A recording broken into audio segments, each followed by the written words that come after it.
She was a girl from the neighbouring convent of Jesus and Mary, a girl he liked enough to brave the usual heckling that burst from the back of the bus when he talked to a girl, even though he was 16. Today, the hecklers seemed hungover. Aarti closed the Pradeep's physics guide she was reading, and they began talking.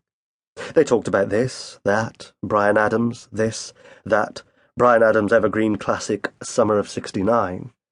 Wasn't he wonderfully throaty? Had she seen the new Bombay concert video, and what about that superb line when he said, "Standing at your mama's porch, you told me it'd last forever. It was the summer of '69. What was he talking about? His lost childhood, or his gained virility? But really, Arjun wished he could tell her how he hated the daily morning bus-stop ritual. All 8 kids trooped out onto the sidewalk by a man who couldn't hear anything. The 8 kids now splitting into opposing factions and groups with the fickleness of politicians, each faction a campaign of shrill voices and stupid triumphs, such as determining who could chuck Rita's water bottle farthest across the road without cracking the windshield of a car. And all this ridiculous brouhaha expiring the minute the buses arrived and dragged the kicking, screaming mobs away. But the family was not a mob. The family was a solar system.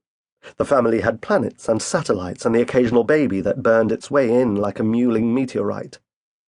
As the oldest child by 4 years, the other children were separated by only 9 to 12 months in age, Arjun had by now played every role in this evolving system: Pluto, the Sun, Jupiter, everything but a satellite, really.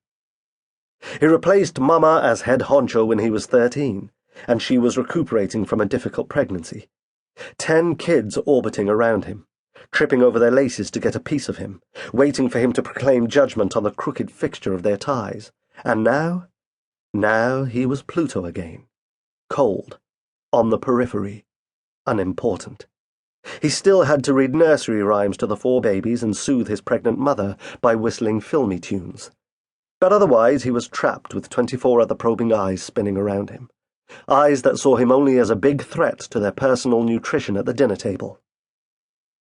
Arjun was the biggest and ate the most. He had no privacy in the house and hated that.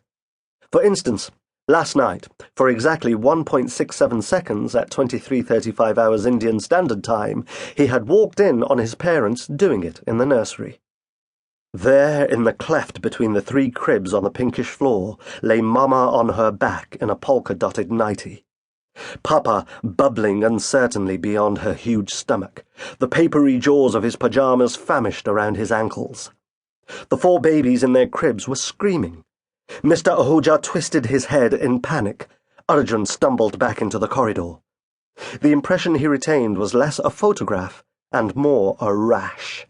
The negative of his own skin blazed and exposed. Immediately, he was crazed with questions. How did Mama and Papa still have sex? How did their 2 lumpy bodies stack up, each one lost in the vast, flabby expanse of the other's skin?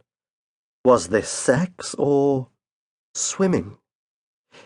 He'd always imagined they had sex when all the children were at school. Maybe they did, thought Arjun.